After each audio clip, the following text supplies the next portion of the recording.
Mental health is all over the internet, right? But with all that chatter, it can get, well, pretty confusing.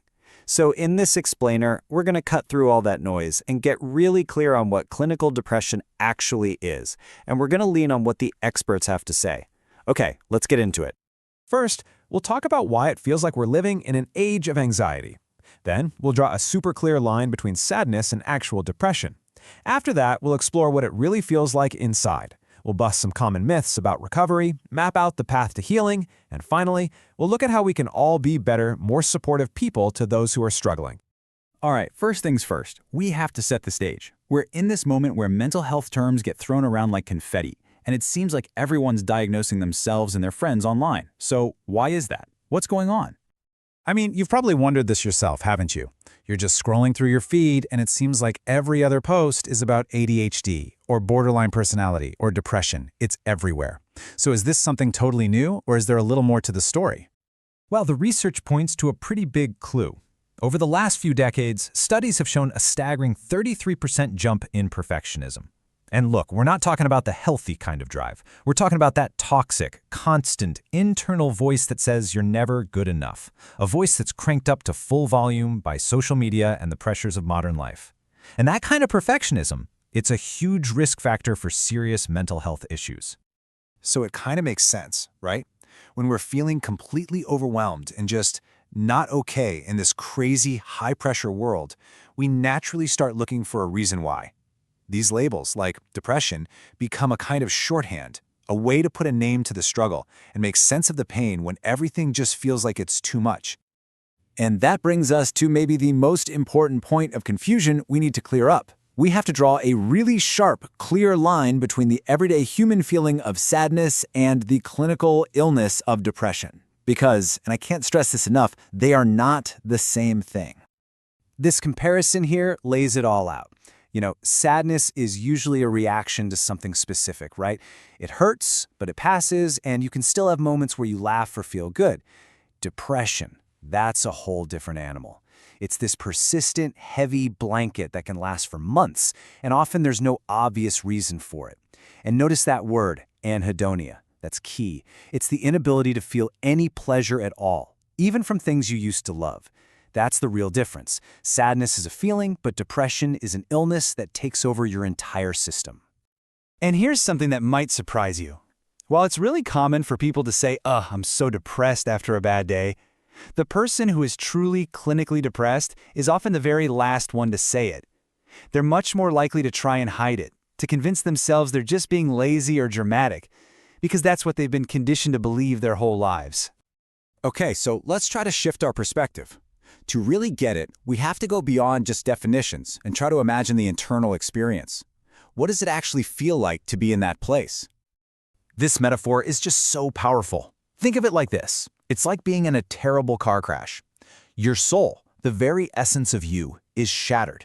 But on the outside, there's not a scratch. Because the injury is completely invisible, the world just expects you to get up and walk away, with no idea of the absolute agony you're in.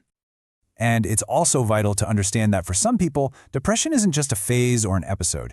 It's what's known as a depressive personality. This is a deep, long-term pattern that often starts way back in childhood.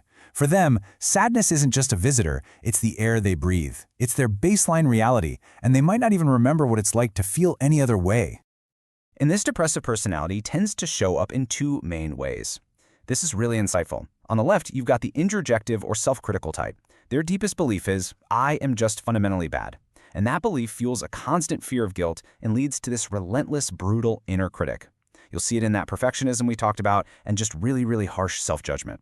Now, on the other side, you have the analytic or dependent type. Their core belief is a deep sense of emptiness, this feeling that they need someone else to complete them, to fill that void. And that creates this terrifying fear of being abandoned. It can lead to behaviors like clinginess and this profound fear of ever being alone. And what's important to know is that both of these patterns are so often born from experiences of loss in early life. So, understanding the illness is step one, but the next step is just as important. Understanding recovery. And that means we have to call out some really common and, frankly, really harmful myths. Okay, myth number one, the big one. This is straight out of every romantic comedy ever made. The idea that finding the right person will magically fix you. Here's the truth. A loving, healthy relationship can be an incredible support system, but it can't be the cure. Recovery is an inside job, and nobody can do that hard work for you. And here's another one that does so much damage. The idea that depression is just a lack of willpower.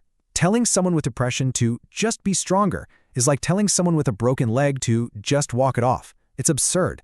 Depression is a real illness. True strength isn't about pretending you're not in pain. It's having the incredible courage to say, I'm struggling, and ask for help. Okay, so if powering through and waiting for a hero isn't the answer, what is? Let's move away from the myths and lay out the actual proven path toward getting better.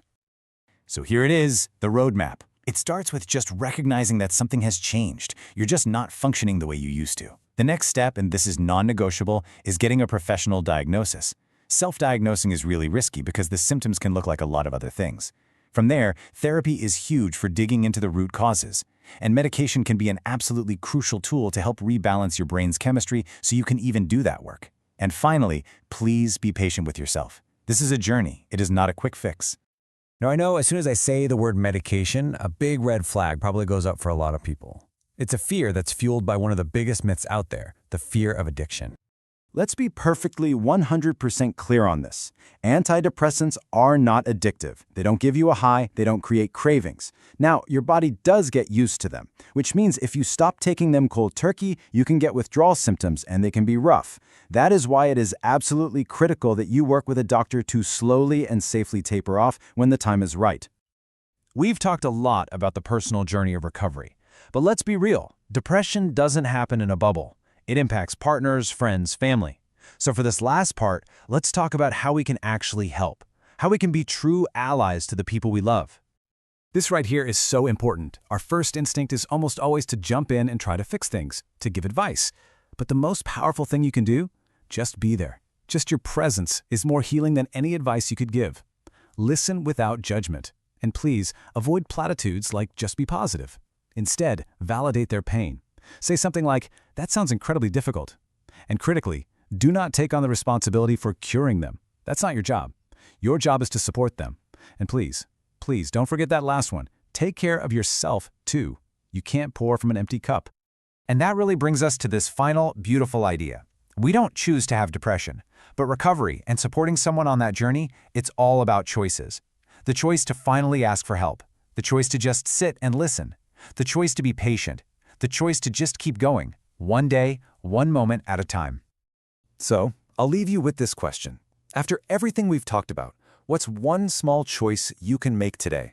Maybe it's checking in on that friend you've been worried about. Or maybe, just maybe, it's the choice to be a little bit kinder to yourself. Because ultimately, whether we're talking about our own mental health or supporting the people around us, it all comes down to this simple, profound action. Invest in your mindset. That is where all understanding and all healing truly begins.